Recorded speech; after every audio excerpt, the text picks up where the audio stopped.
आज का दिन बहुत इम्पोर्टेंट है और आज का डेट है 21 जुलाई 2025।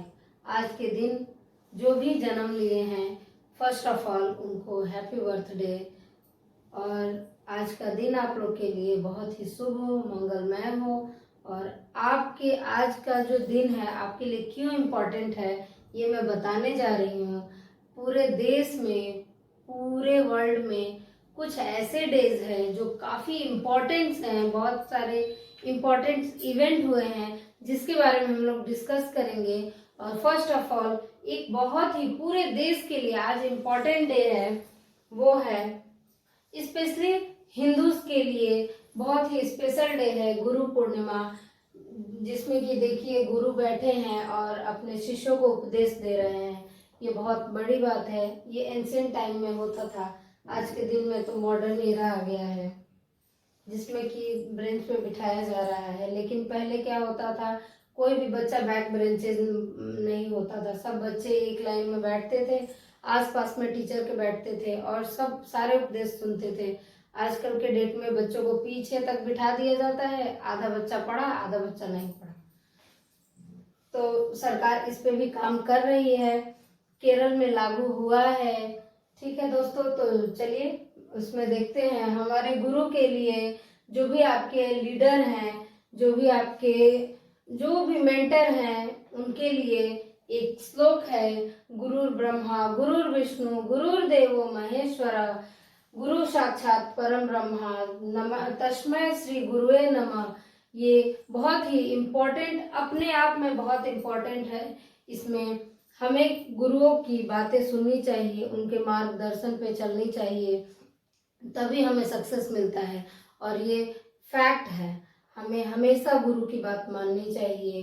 जो भी अपने गुरु की बात माने हैं वो आज अपनी ऊंचाइयों को छू रहे हैं। तो हमें अपने लाइफ में गुरु को इम्पोर्टेंस देना चाहिए। लेकिन आजकल की जनरेशन थोड़ी सी अलग हो गई है, बट फिर भी कभी भी टीचर्स का, मेंटर का जो स्टेटस है, जो हमारे जीवन में उनका इम्पोर्टेंस है, वो कभी भी खत्म नहीं होने वाला है।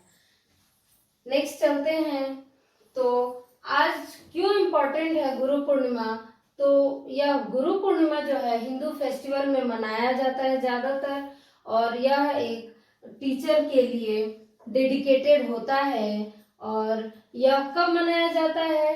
तो full moon of the day, जिसे हम लोग पूर्णिमा बोलते हैं, और यह हिंदू मंथ के हिसाब से आषाढ़ में आता है। सो दोस्तों, इस दिन जो वेद व्यास जी थे, वेद व्यास जी का जन्म हुआ था, और वही वेद व्यास जी जो कि महाभारत और वेदास को लिखे थे। बहुत ही महान वो महर्षि थे और गुरु थे, बहुत ही अच्छे गुरु थे। और उसमें हम लोग उनके बारे में और भी आप लोग पढ़ सकते हैं। ठीक है दोस्तों, तो इस हमारा जो गुरु पूर्णिमा है उसकी क्या क्या सिग्निफिकेंस है, गुरु के लिए और क्या क्या सिग्निफिकेंस हम लोग देख सकते हैं। जैसे ऑनरिंग गुरु, हमें गुरु का रिस्पेक्ट करना चाहिए, उनकी बातें सुननी चाहिए। और कौन कौन हमारा होता है, टीचर होते हैं, मेंटर होते हैं, स्पिरिचुअल गाइड्स होते हैं, जो कि हमें एक अच्छे पाथ पे लेके जाते हैं और बहुत सारे ज्ञान का हमें भंडार देते हैं। नेक्स्ट है स्पिरिचुअल। स्पिरिचुअल सिग्निफिकेंस में इस दिन हमें गुरुओं की ब्लेसिंग्स मिलती है, और हमारे जो भी गुरु हैं उनका गाइडेंस मिलता है। इसके दिन हम लोग को गुरु का आशीर्वाद लेना चाहिए इसके दिन। और इसी दिन लॉर्ड बुद्धा जो थे, अपना फर्स्ट सरमन उपदेश उन्होंने फर्स्ट टाइम दिया था, पहला उपदेश दिया था। नेक्स्ट है सेलिब्रेटिंग नॉलेज। इसके दिन हम नॉलेज का इम्पोर्टेंस शेयर करते हैं। पावर ऑफ एजुकेशन क्या होता है, इसके बारे में हम देखते हैं। और जो टीचर होता है वो उसका हमारी लाइफ में नॉलेज के लिए क्या इम्पोर्टेंस है ये भी देखते हैं, और अपनी अज्ञानता को हम लोग दूर करते हैं। ये आज के दिन ऐसा होता है। और हिस्टोरिकल और कल्चरल इम्पोर्टेंस में ये है कि गुरु पूर्णिमा के दिन गुरु पूर्णिमा एक एंशियंट इंडियन कल्चर में एक ट्रेडिशन बन गया है, जो कि एंशियंट टाइम से चलते आ रहा है, और यह पूरे बहुत सारे अलग अलग देशों में मनाया जाता है, और बहुत सारे अलग अलग लोग मनाते हैं, जैसे हिंदुइज्म है, बुद्धिज्म और जैनिज्म लोग इस गुरु पूर्णिमा को मनाते हैं। नेक्स्ट चलते हैं कि कौन सा इवेंट और आपके लिए इम्पोर्टेंट है आज के दिन। सो हैरी पॉटर एंड डेडली हैलोज, जो एक हैरी पॉटर के नाम से हम लोग मोस्टली तो हम लोग हैरी पॉटर के नाम से ही जानते हैं, इसका पूरा नेम यही है, और यह एक फैंटेसी नॉवेल है जिसको ब्रिटिश ऑथर जेके रॉलिंग ने लिखा था, उन्होंने अपने जीवनी में, और यह 7 सीरीज में बना हुआ था, और सबसे लास्ट और फाइनल सीरीज जो था यही था हैरी पॉटर सीरीज में था, और यह रिलीज हुआ था सबसे लास्ट वाला जो 7 सीरीज था वह 21 जुलाई 2007 में यूनाइटेड किंगडम के ब्लूमबेरी पब्लिशिंग हाउस ने पब्लिश किया था। सो दोस्तों, यूनाइटेड स्टेट में स्कॉलास्टिक और कनाडा में रेनकोस्ट बुक पब्लिशर्स ने इस बुक को पब्लिश किए थे, और ये इसके पहले जो आए थे वो 2005 में Harry Potter and the half blood Prince के नाम से इसका पहला सीरीज आया था, और उसके बाद ये फाइनल सीरीज आया हैरी पॉटर का। सो दोस्तों, जब ये बुक फर्स्ट टाइम सबसे लास्ट वाला सीरीज जब रिलीज हुआ था तो इसने रिकॉर्ड बना दिया था, और यह जो पिछले वाले नॉवेल से उससे भी ज्यादा इसकी बिक्री हुई, और इसने अपना गिनीज वर्ल्ड रिकॉर्ड बना लिया था। और इसके बाद एक और बात है कि ये 24 आवर्स के रिलीजिंग में ही बहुत सारे जगह 8.3 मिलियन सोल्ड हो गया था यूएस में, 2.65 मिलियन यूके में सेल हो गया था। एंड सो दोस्तों, इस बुक का बहुत ही इम्पोर्टेंस है कि इतनी जल्दी ये बिक गया, और ये अपना गिनीज वर्ल्ड बुक में रिकॉर्ड हासिल कर लिया, और अमेरिकन लाइब्रेरी एसोसिएशन ने इसे एक नेम दिया best book for young adult के लिए, और इस पे एक फिल्म भी बनी है जो कि 2 पार्ट में है। पहला पार्ट आई थिंक 2010 में आया था, और दूसरा पार्ट जुलाई 2011 में आया था। तो आगे आप लोग को इनके नॉवेलिस्ट का दिखाती हूँ।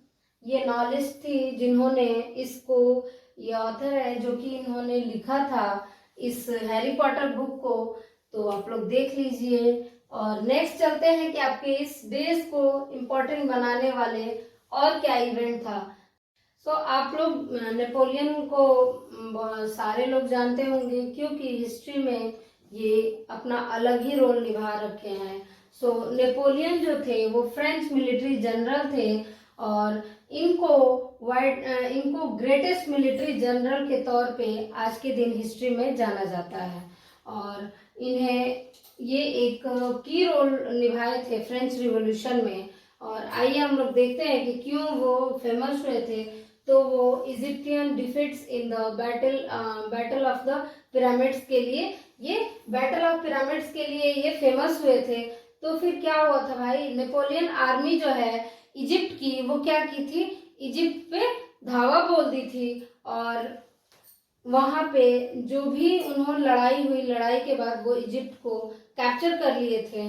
तो जो नेपोलियन थे वो क्यों फेमस हुए थे, तो जो नेपोलियन थे उन्होंने मैसिव डिविजनल स्क्वायर, एक टैक्टिस है जिसको उन्होंने अप्लाई करके और इस लड़ाई को जीता था। यही है मैसिव डिविजनल स्क्वायर, जिसमें कि ये स्क्वायर फॉर्म में भी होता है और रेक्टेंगल फॉर्म में भी होता है। इसमें जो भी मतलब शील्ड बना होता है, जैसे आप लोग जानते हैं कि महाभारत में भी चक्रव्यूह रचा गया था, अर्जुन के बेटे मारे गए थे, उसमें अभिमन्यु मारे गए थे, आप लोग जानते हैं। तो उसी तरीके से सिर्फ यही नेपोलियन ही था जो कि इस टैक्टिस को अपनाया था, जिसकी वजह से वो ये जीत गया था, इस वॉर को ये जीत गया था। तो ये भाई वो जीते कैसे, किसी ना किसी का तो उनको सहायता मिलेगा, तभी तो वो जीतेंगे। तो भाई जो बोनेपार्टे थे वो फ्रांस के जनरल एंड की मिलिट्री एडवाइजर थे, और उन्होंने प्रपोज किया और उन्होंने क्या किया, प्रपोज किया, फ्रेंच गवर्नमेंट से अप्रूवल लिया कि हम क्या करना चाहते हैं, इजिप्ट पे अपना वॉर करना चाहते हैं और इजिप्ट को जीतना चाहते हैं। तो क्या किया, जो वहां के गवर्नमेंट थी उनको अप्रूवल दे दी। देन वो क्या किया, वहां पे फ्रेंच अपने पूरे मिलिट्री के साथ लेके और पहुंच गए थे, जिसमें कि उसने 400 शिप्स लेकर गए थे। सबसे बड़ी बात है कि 400 शिप्स लेकर गए थे और बहुत सारे आदमी को लेकर गए थे।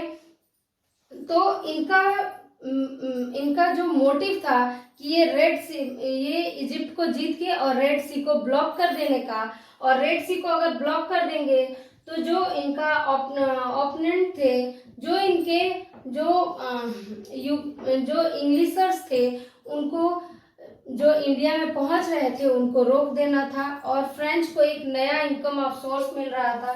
तो सबसे बड़ी बात है कि जब ये जो नेपोलियन थे अपनी पूरी मिलिट्री के साथ पहुंचे थे, कहाँ, इजिप्ट पहुंचे थे, तो वो कहाँ पहुंचे थे, अलेक्जेंड्रिया में 1 जुलाई को। और वहां पे सबसे बड़ी बात यहाँ पे एक और थी कि जो वहां के ब्रिटिश एडमिनिस्ट्रेटिव थे वो क्या कर रहे थे, एक दिन पहले ही, उनके पहुंचने के एक दिन पहले ही वो वहां पे गश्त लगा रहे थे, उन्हीं के लिए, किसके लिए, नेपोलियन बोनेपार्टे के लिए, कि उनको पकड़ा जाए। लेकिन उनका भाग्य बड़ा अच्छा था, वो एक दिन बाद पहुंचे और उन्होंने इन सारे टैक्टिक्स के साथ इजिप्ट पे अपना धावा बोल दिए और लड़ाई हुई और वो इजिप्ट को पूरी तरीके से जीत गए। उस टाइम का ये फील्ड का वॉर का एक पिक्चर है जिसको हम लोग बैटल ऑफ द पिरामिड्स के नाम से जानते हैं। आगे हम लोग बढ़ते हैं इस डेज के इवेंट के लिए कि कौन और भी इम्पोर्टेंट थे। तो सबसे बड़ा एक और इम्पोर्टेंस था, जो हमारी सिरी माओ बंदर नाइके हैं, वो उनको हम लोग कॉमनली सिरी माँ रातवेद दियास बंदर नाइके के नाम से जानते हैं। और ये जो है world first female prime minister बनी थी आज के ही दिन श्रीलंका की डेमोक्रेटिकली, और ये पूरे वर्ल्ड के लिए बहुत ही बड़ा दिन था, जो कि वर्ल्ड में फर्स्ट टाइम कोई फीमेल प्राइम मिनिस्टर बनी थी। तो दोस्तों आज के दिन इसीलिए बहुत ही इम्पोर्टेंट है, और जो आज के दिन जन्म लिए हैं उनके लिए बहुत इम्पोर्टेंट है। और ये सिरी माओ बंदर नाइके जी का पिक्चर है, और इन्होंने पॉलिटिक्स में तब कदम रखा जब इनके हस्बैंड जी का मर्डर हो गया था। उसके बाद गवर्नमेंट ने इनको अप्रोच किया, उनकी पार्टी ने अप्रोच किया कि आप बनो, पॉलिटिक्स में आइए, और इन्होंने अपनी first prime minister, female prime minister का रिकॉर्ड हासिल किया और अपनी पद को हासिल की और अपना कार्यरत रही, और बहुत ही अच्छा इन्होंने अपना काम किया अपने कार्यरत समय में। दोस्तों आज का दिन आपको पता चल गया क्यों इतना इम्पोर्टेंट है, आज के दिन आप जन्म लिए हैं। आप सबको हैप्पी बर्थडे, और आप लोग खुश रहें, पूरी लाइफ ऐसे ही हंसते रहें। और आप लोग प्लीज कमेंट करिए, आप लोग कमेंट नहीं करते हैं, कमेंट करिए कि आप लोग कहाँ से हैं, आप लोग कौन कौन से हैं, अपना नाम भी बताइए, स्टेट बताइए और अपनी कंट्री भी बताइए, और कौन सा इवेंट्स हमसे छूट गया है ये भी आप टैग करिए। थैंक यू सो मच दोस्तों।